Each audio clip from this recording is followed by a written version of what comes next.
Hello बच्चों, कैसे हैं आप लोग। आई होप आप सब बहुत अच्छे होंगे। स्वागत है आपका अपने favourite YouTube channel Shri BMLS पाठशाला में। जैसा कि आप जानते हैं, हम इस चैनल में एनाटॉमी फिजियोलॉजी स्टार्ट कर चुके हैं, जिसमें हमने रेस्पिरेटरी सिस्टम के 2 पार्ट कंप्लीट कर लिए हैं। फर्स्ट लेक्चर में हमने उसके बेसिक चीज़ें जैसे फंक्शन, स्ट्रक्चर और ये सब देखा था, और सेकंड लेक्चर में हमने मैकेनिज्म ऑफ ब्रीदिंग देखा था, जिसमें हमने बहुत सारी चीज़ें कवर की थी, जैसे उसकी मैकेनिज्म में इंस्पायरेशन और एक्सपायरेशन कैसे होता है, उसकी पूरी मैकेनिज्म देखी थी। और इसके बाद हमने एक्सचेंज ऑफ गैसेस देखा था कि गैसेस का एक्सचेंज कैसे होता है। गैसेस का एक्सचेंज दो लेवल पर देखा था, एक जो एक्सटर्नल हो रहा था और मतलब कि इंटरनल। एक्सटर्नल रेस्पायरेशन जो हो रहा था वो हमारा एल्वेलाई के बीच में हो रहा था, और जो इंटरनल रेस्पायरेशन हो रहा था वो हमारा टिश्यू के बीच में हो रहा था। तो ये सब हमने कंप्लीट कर लिया था। इसमें एक टॉपिक रह गया था, ट्रांसपोर्ट ऑफ गैसेस। आज हम वही टॉपिक डिस्कस करने वाला है। पहला, ट्रांसपोर्ट ऑफ गैसेस, ये भी मेन पार्ट होता है किसका, ब्रीदिंग का। और कुछ टर्म्स होते हैं जो रेस्पिरेटरी सिस्टम में इन्वॉल्व होते हैं, कैपेसिटीज़ और वैल्यूम ऑफ लंग्स, ये भी हम आज डिस्कस करने वाले हैं। तो चलिए स्टार्ट करते हैं। सबसे पहले ट्रांसपोर्ट ऑफ गैसेस हमने देख लिया कैसे होता है, और एक्सचेंज ऑफ गैसेस। अब गैसेस का एक्सचेंज, उनका ट्रांसपोर्ट किस टाइप से होता है वो भी देखेंगे। उनके मेथड्स अलग अलग होते हैं, ठीक है। तो सबसे पहले हम देखेंगे ट्रांसपोर्ट ऑफ ऑक्सीजन, ठीक है। इसमें हम दो देखेंगे, एक ट्रांसपोर्ट ऑफ ऑक्सीजन और carbon dioxide. Transport of gases is the one of the most important function of the blood. ये क्या है, मोस्ट इंपॉर्टेंट फंक्शन है किसका, ब्लड का, ठीक है। ब्लड के थ्रू ही हमारा गैसेस का ट्रांसपोर्ट होता है, ठीक है। तो सबसे पहले ऑक्सीजन का ट्रांसपोर्ट देखते हैं। The partial pressure of dissolve oxygen in the pulmonary venous blood is a 40 mmHg and that the alveolar air 104 mmHg। जब हम एक्सचेंज ऑफ गैसेस पढ़ रहे थे तो वहाँ पे हमने देखा था, जो पार्शियल प्रेशर होता है गैसेस का, एटमॉस्फेयर में अलग और एल्वलाई पे अलग, और जो ऑक्सीजनेटेड ब्लड होता है उसमें अलग, और डीऑक्सीजनेटेड ब्लड जो होता है उसमें अलग होता है। तो इसी प्रेशर ग्रेडियंट की वजह से एक्सचेंज ऑफ गैसेस होता है और ट्रांसपोर्ट ऑफ गैसेस भी होता है, ठीक है। तो ट्रांसपोर्ट ऑफ ऑक्सीजन के मेथड क्या होते हैं, method by which oxygen is carried by the blood. About 97% oxygen transported from the lungs to the tissue is by the chemical combination with Hb of RBC। जो 97% oxygen का transport होता है वो RBC के through होता है। Just 3% carried in the dissolve state in a plasma. जो 3% बचता है ऑक्सीजन, उसका ट्रांसपोर्ट डिजॉल्व प्लाज्मा के फॉर्म में होता है, ठीक है। जो 97% ऑक्सीजन का ट्रांसपोर्ट RBC के फॉर्म में इसलिए हो रहा है क्योंकि जो ऑक्सीजन की सॉल्युबिलिटी होती है वो कार्बन डाइऑक्साइड से कम होती है, इस वजह से, ठीक है। इसके बाद इसमें एक कर्व आता है जिसे हम ऑक्सीजन डिसोसिएशन कर्व कहते हैं, ठीक है। ये सिग्मॉइड होता है।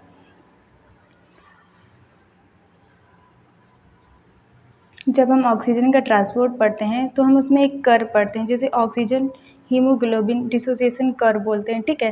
ये कैसा होता है, सिग्मॉइड होता है, ठीक है। ये किसके बीच में होता है, ऑक्सीजन का पार्शियल प्रेशर और सैचुरेशन लेवल। जब मतलब कि जब यहाँ पर आ जाता है तो 100% जो ऑक्सीजन होता है वह सैचुरेट हो जाता है। उस टाइम पर जो ग्राफ बनता है वो पूरा यहाँ पे स्ट्रेट हो जाता है, ठीक है।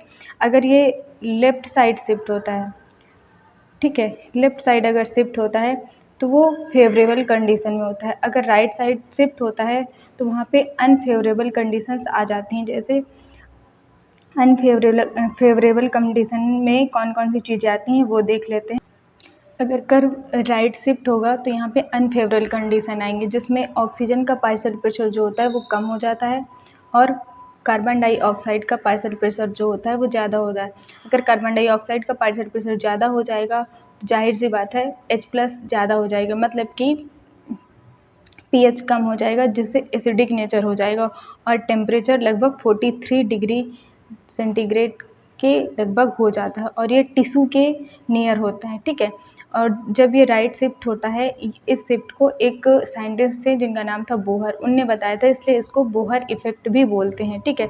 ये ऑक्सीजन डिसोसिएशन कर्व होता क्या है, study of the effect of various factor on the binding of O2 to Hb by any deviation in the curve. अगर pH लो और concentration pH is low concentration हो जाएगी, pH लो हो जाएगा तो H+ बढ़ जाएगा, H+ बढ़ जाएगा, CO2 बढ़ेगा और PCO2 मतलब कि परसेंटेज ऑक्सीजन कम हो जाएगा, जिससे जो ये कर्व होता है वो राइट शिफ्ट हो जाता है, ठीक है। इसके बाद हम देख लेते हैं कि कार्बन डाइऑक्साइड का ट्रांसपोर्ट कैसा होता है। कार्बन डाइऑक्साइड का ट्रांसपोर्ट जो होता है वो भी ब्लड के 3 फॉर्म में होता है। पहले होता है फिजिकली डिजॉल्व फॉर्म, 10% होता है, ठीक है। जो कार्बन डाइऑक्साइड होता है 20 टाइम ज़्यादा सॉल्यूबल होती है वाटर में ऑक्सीजन के कंपेयर में। बाइकार्बोनेट के फॉर्म में 80% होता है कार्बन डाइऑक्साइड का ट्रांसपोर्ट, और कार्बामिनो हीमोग्लोबिन के रूप में ये 10% ट्रांसपोर्ट होता है। यहाँ पे हमारा ट्रांसपोर्ट ऑफ गैसेस कंप्लीट होता है। इसके बाद हम देख लेते हैं लंग्स वॉल्यूम एंड कैपेसिटीज़।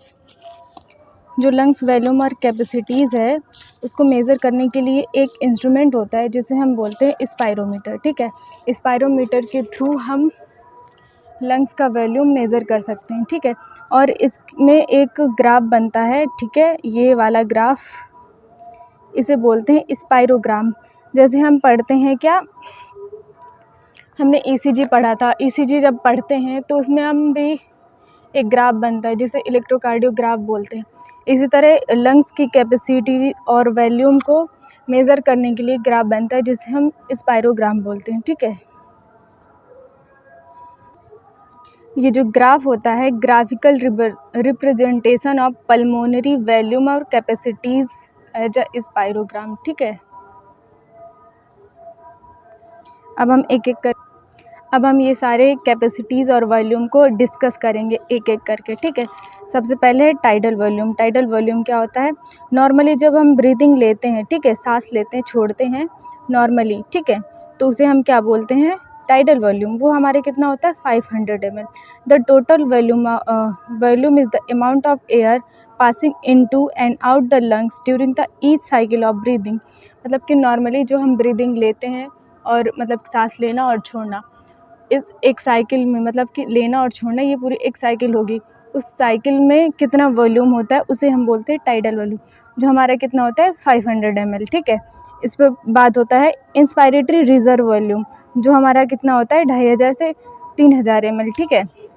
ये क्या होता है, additional volume of air which forcefully inspire. मतलब कि नॉर्मली हम जितना इंस्पायर कर रहे हैं, मतलब जितनी सांस ले रहे हैं, उसके बाद हम फोर्सफुली कितना अंदर ले सकते हैं उसे हम बोलते हैं IRV, सॉरी, ठीक है। Extra volume of air that can be inhaled into the lungs during the maximal inspiration, ठीक है।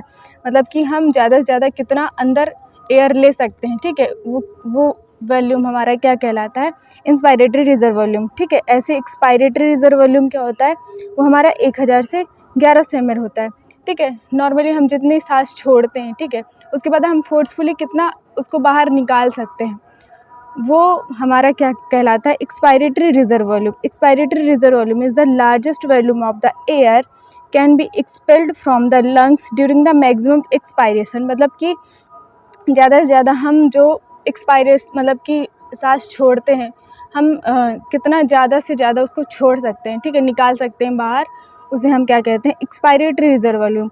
और रेजिडुअल वॉल्यूम क्या होता है, देखो ये कितना होता है 1100 से 1200 ml। ये क्या होता है, ये देखते हैं। कुछ एयर जो होती है हमारे लंग्स में हमेशा होती है, जिसे हम निकाल नहीं सकते और उसे हम स्पायरोमीटर से मेज़र भी नहीं कर सकते, ठीक है। Can not be directly measure volume are remaining in the lungs after forced expiration. Forced expiration के बाद जो भी वॉल्यूम बचता है लंग्स में, ठीक है, उसे हम रेजिडुअल वॉल्यूम कहते हैं। वो कितना हमारा होता है 1100 से 1200 ml। ये क्यों होता है, हमारे लंग्स कोलैप्स ना कर जाएं, ठीक है, इसलिए कुछ एयर हमारे लंग्स में हमेशा प्रेजेंट होती है, ठीक है, जो रेजिडुअल वॉल्यूम के रूप में होती है, ठीक है। ये हो गया। इसके बाद कैपेसिटीज़ क्या होती हैं, सबसे पहले inspiratory capacity amount of air that can inspire with maximum effort. ठीक है, इसमें क्या क्या आ जाएगा हमारा, टीवी, टाइडल वॉल्यूम और आईआरवी। जितना हम फोर्सफुली इंस्पायर कर रहे थे एयर वो, और नॉर्मली जो टाइडल वॉल्यूम है वो, उन दोनों को जोड़ देंगे तो हमारा इंस्पायरेटरी कैपेसिटी आ जाएगा। फंक्शनल रेजिडुअल वॉल्यूम क्या होता है, ये क्या होता है, हमारे लंग्स में हमेशा प्रेजेंट होता है। अगर निकल जाएगा तो लंग्स कोलैप्स हो जाएगा ड्यू टू किसके वजह से, नेगेटिव प्रेशर की वजह से। The amount of air remaining in the lungs of end normal expiration के बाद जो वॉल्यूम बचता है वो। ठीक है, the effusive volume always prevent collapse the alveoli on expiration. मैंने बताया था ये क्या करता है, कोलैप्स से बचाता है। ठीक है, ये क्या होता है, एक्सपायरेटरी रिजर्व वॉल्यूम और आरवी रेजिडुअल वॉल्यूम को जोड़ने से हमारा ये फंक्शनल रेजिडुअल वॉल्यूम मिल जाता है। वाइटल कैपेसिटी क्या होता है, vital capacity is the maximum amount of air that can be expired after the maximum inspiratory effort. ठीक है, इसमें क्या क्या हमारा आ जाता है, inspiratory reserve volume, tidal volume और एक्सपायरेटरी रिजर्व वॉल्यूम। अगर हम इन तीनों को जोड़ देते हैं तो हमारा वाइटल कैपेसिटी आ जाता है। ठीक है, इसके बाद हमारा बचता है टोटल लंग कैपेसिटी। ठीक है, टोटल लंग कैपेसिटी में हमारा सारा कुछ जुड़ जाता है। विषय में हमारा क्या क्या आया था, वाइटल कैपेसिटी में इंस्पायरेटरी रिजर्व वॉल्यूम, ठीक है, एक्सपायरेटरी और टाइडल वॉल्यूम, वो तीनों आ गए, और हमारा रेजिडुअल वॉल्यूम भी टोटल लंग कैपेसिटी में जुड़ जाता है। ठीक है, इस ग्राफ में देखते हैं, ये हमारा नॉर्मल टीवी जो हम नॉर्मली ब्रीदिंग लेते हैं वो, इसके बाद इंस्पायरेटरी रिजर्व वॉल्यूम, ठीक है, फोर्सफुली जितना हमने एयर ली वो, और एक्सपायरेटरी रिजर्व वॉल्यूम में फोर्सफुली हमने जितना बाहर निकाली एयर वो। ठीक है, रेजिडुअल वॉल्यूम जो हमेशा लंग्स में प्रेजेंट होती है वो, इंस्पायरेटरी कैपेसिटी जिसमें टाइडल वॉल्यूम और इंस्पायरेटरी रिजर्व वॉल्यूम जुड़ता है। ठीक है, फंक्शनल रेजिडुअल कैपेसिटी जिसमें हमारा आईआरवी और आरवी जुड़ जाता है। ठीक है, और टोटल लंग कैपेसिटी में ये सारा कुछ जुड़ जाता है। ठीक है, यहाँ पे हमारा जो है लंग कैपेसिटीज़ और वॉल्यूम ख़त्म हो जाता है। ठीक है, ये चैप्टर हमारा यहाँ पे ख़त्म हो गया है, मतलब रेस्पिरेटरी सिस्टम में जितने जितने टॉपिक्स है वो सब हमने कंप्लीट कर लिए हैं।